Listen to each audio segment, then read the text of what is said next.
افغانستان د اوبو 15 بیلابېلې حوزې لري چې هر یوه یې ځانګړي تخنیکي، اقتصادي او سیاسي اړخونه لري.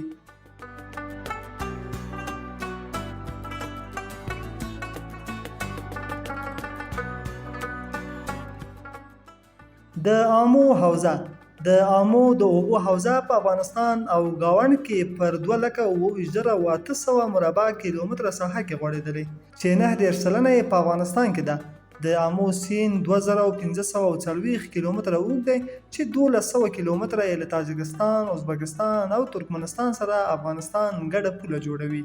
په افغانستان کې د آمو حوزه له 5 مهمو برخو متشکله ده: رستاق، خان آباد، کوکچه، کندوز او پنج. د آمو سیند 900 کیلومتره بستر د کښتیو چلولو وړتیا لري او د یو مهم ترانزیتي محور نقش لوبولی شي.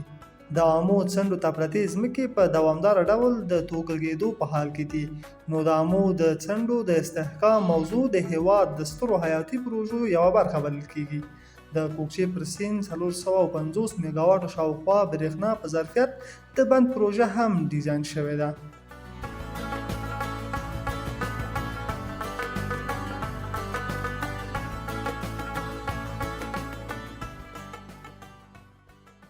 د هریرود یا مرغاب حوزه دا حوزه د هریرود، مرغاب او کوشک رود سیندونو څخه جوړه شوې. دا شاوخوا 80,000 مربع کیلومتره مساحت لري. د مرغاب سیند 40,000 مربع کیلومتره ساحه کې پروت دی چې د ترکمنستان په شګو کې ورکېږي. هریرود د بابا له غرونو پیل کېږي، 650 کیلومتره د افغانستان دننه بهېږي، بیا 100 کیلومتره د افغانستان او ایران پوله جوړوي، ورپسې په همدومره اوږدوالي د ایران او ترکمنستان پوله جوړوي او بیا د ترکمنستان له تجن سره په شګو کې ورکېږي. د هرات په چشت شریف کې د سلما بند د هریرود اوبه ذخیره کوي. دا بند 640 میلیونه مکعب متره اوبه زیرمه کوي او 240 میګاواټه برېښنا تولیدوي. د هریرود اوبه د افغانستان د آبادۍ لپاره ضروري دي، خو ایران او ترکمنستان هم ترې ګټه اخیستل غواړي. افغانستان له ایران سره د هریرود د ویش لپاره کوم ځانګړی تړون نه لري، نو ځکه ایران پر هریرود د بندونو او نورو تاسیساتو جوړولو ته د ګواښ په سترګه ګوري.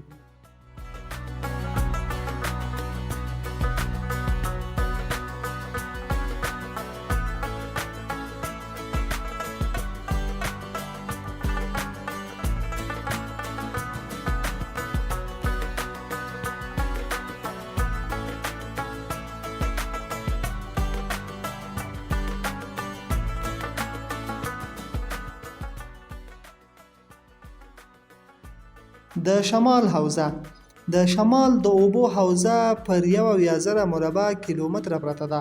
له 4 عمده سیندونو تشکیله شوې ده: بلخاب، خلم، سرپل او شیرین تګاب.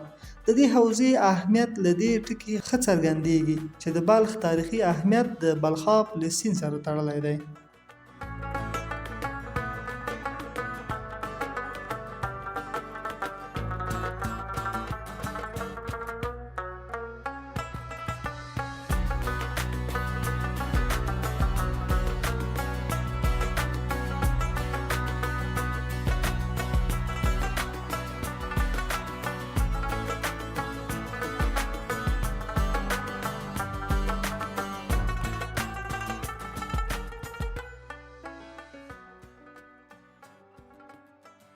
د هلمند حوزه هلمند د افغانستان تر ټولو ستر او اوږد داخلي سیند دی چې د اسیا په کچه په 10م قطار کې راځي.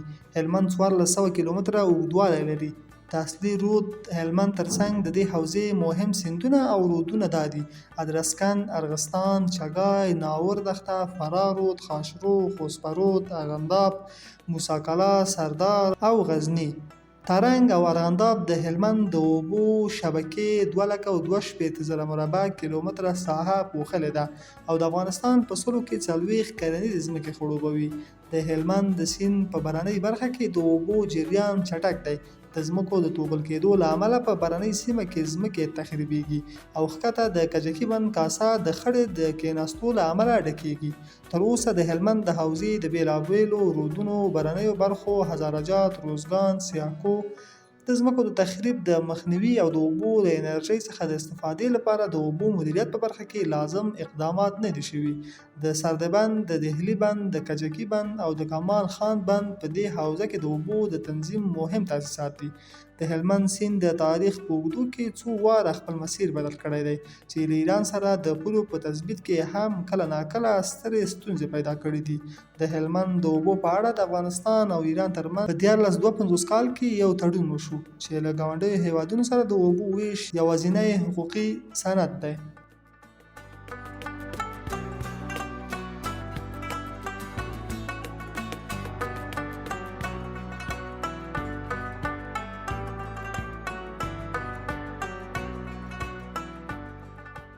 د کابل حوزه چې 7000 کیلومتره مربع ساحه یې پوښلې او ورسره تړلي موضوعات د دې لیکنې اصلي بحث دی.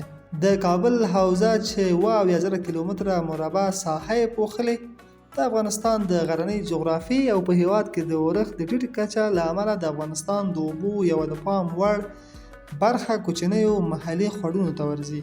د دې اوبو یوه برخه د مستقیم تبخیر له امله هوا ته ځي، یوه برخه په محلي کروندو کې کارول کیږي، یوه کوچنۍ برخه د ځمکې لاندې زیرمې تغذیه کوي او یوه برخه یې د لویو سیندونو شبکې ته د ویجاړونکو سیلابونو په بڼه ورګډېږي. پر خوړونو د اوبو زیرمه کولو کوچني تاسیسات د افغانستان د اوبو د مدیریت یو مهم بحث دی. پر خوړونو د اوبو خور او د کلیوالي سیمو د څښاک د اوبو لپاره د کوچنیو بندونو جوړول به نه یوازې په محلي سطحه د خلکو ژوند په ښه کولو کې اغیزمن وي، بلکې ترڅنګ به یې په اوږدمهاله کې د چاپیریال په ښه کولو هم نقش د پام وړ وي. د خوړونو د اوبو سم مدیریت به د افغانستان د اوبو د مجموعي زیرمو په مدیریت کې مهم ځای ولري.